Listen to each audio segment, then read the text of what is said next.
Start it rolling now, and then we'll just do it. And then let's just all walk on, like put stuff down, like in the corner, turn the lights. Yep.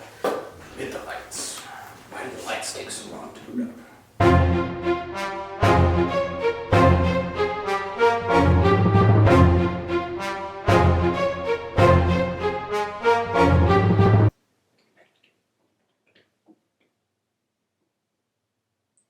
Where is everyone? Whoa! Hey guys! I was wondering where you guys were. Oh, well, I was working on the vlog. They were here the whole time. Hi guys, and welcome to Finally Tuned. My name is Macki. I'm Marah. I'm Ethan. Today we will be discussing public relations, or PR. PR. And the history of it, and how it relates to the music industry. Yay! How thrilling. What do we think of when we think of PR?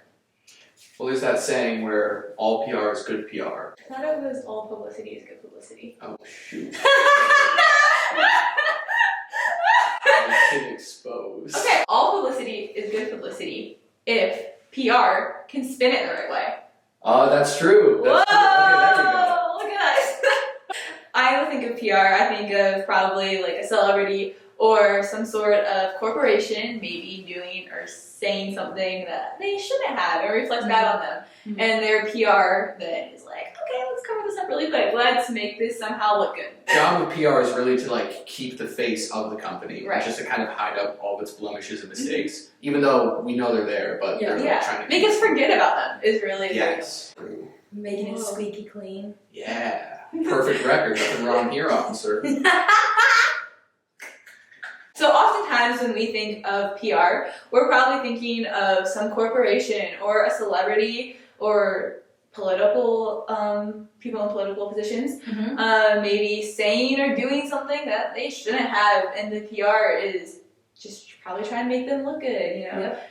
Or, you know, sometimes they can't really make them look good, so they're going to make you forget about it. So Merriam-Webster dictionary actually defines public relations as, and I quote, the business of inducing the public to have understanding for goodwill towards a person, firm, or institution, end quote.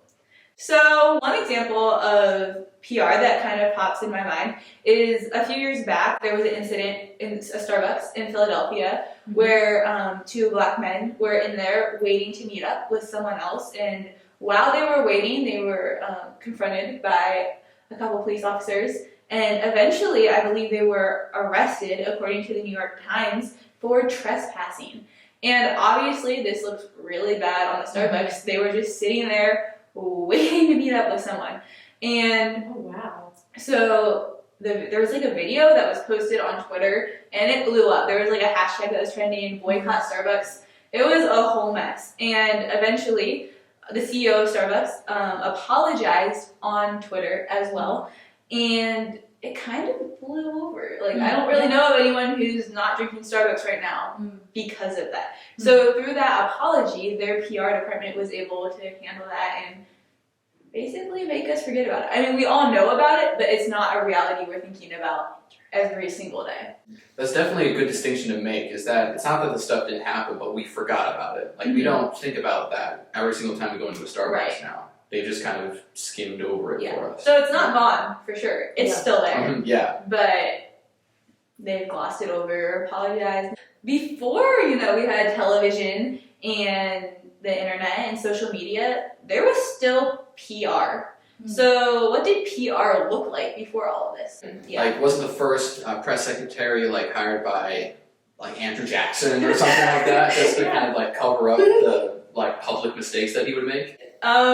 In an effort to combat the aristocrats who saw him as too common to be president, he couldn't handle the criticism. So he hired the first presidential press secretary, according to Stanley Barron. Started this whole era of, I don't like how people see me. I'm gonna hire someone to make me look better. It was just kind of a whole new idea. Do you all think that because of PR, people are a little looser with their words because they think that it can be cleaned up or covered up? Oh, I'm sure. Oh yeah, absolutely. They don't have to answer necessarily. Yeah. So, yeah, I think that's definitely potentially an issue. Eventually, public relations departments at corporations were developed. The first one was at Westinghouse Electric in 1889. That is years ago. According to Barron, it is just fascinating, as now almost every single company that you know of works really hard to have PR or at least have a backup plan as if something were to happen. Especially with media, how quickly someone could hack into a big company's Twitter and post something super terrible. Oh, yeah. Like when they were at the printing houses and stuff like that, it'd be like, pause the printing! And then they could save themselves a little easier than today. It just is like, it's everywhere out. instantly. Yeah. But more specifically, we obviously want to talk about public relations in the music industry. So within the music industry, PR is going to take a couple different forms. Well, the first kind of PR would be like tours and advertisements, right? Just to kind of get the face of the musician out there into the public square. Just getting people really excited about what the artist is doing and what they're and where they're going. Yeah. Topagency.com says, and I quote, "Music PR is all about the buzz."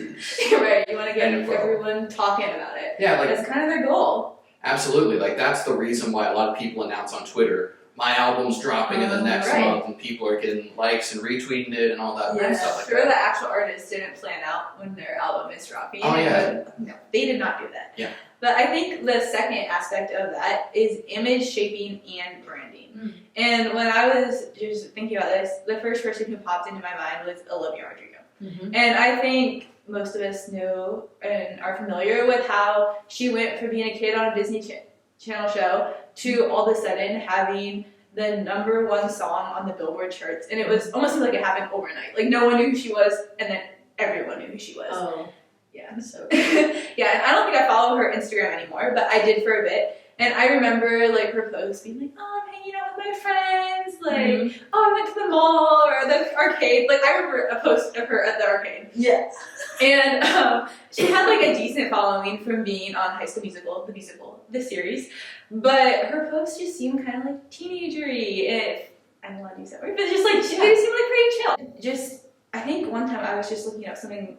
I think it was one of her outfits for some awards. Yeah, I was like, oh, I want to see what she wore. Sure. So I was just looking it up, and I noticed that all those posts were gone. And I was like, what in the world? So actually, in March 2021, Billboard has an article where they mentioned that she, and I quote, removed all of the previous photos she shared on the account and has since uploaded a handful of unexplained silent videos, end quote. And like this quote said, she like removed all of her older posts and uploaded newer ones, and she's uploaded a ton of new ones since. But while there's still like plenty of posts on her Instagram, they definitely seem a lot more professional. Yeah. Like there's one of her meeting President Biden. She's on the cover of Rolling Stone. She's promoting merch. It just has a lot more of a different feel than, hey, I'm some teenage kid hanging out with my friends having fun. Yeah. Like she's now more, I don't know, just so different. Here I am with Biden. Yes. Versus I'm at an arcade. Like, and I'm sure her PR team had something to do with shaping that image and maybe even taking those posts down like, hey, this isn't the look we're necessarily going for. So, in conclusion, PR has developed a lot over the years, as we talked about in 1889 all the way till now. The field has grown extensively. And in the music world, PR is vital. Artists definitely have used PR to their advantage, like we talked about Olivia Rodrigo. Yeah.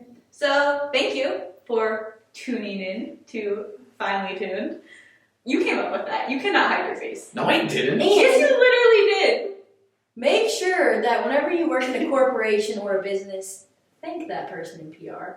I think their job is probably really hard. Yeah, that does not sound fun. I do not envy their task of covering up all the stupid things that other people say. And try really hard to not be a PR case and post something that then leads to mass destruction. Thanks for tuning in to Finally Tuned. See you next week. We'll see you in the next one.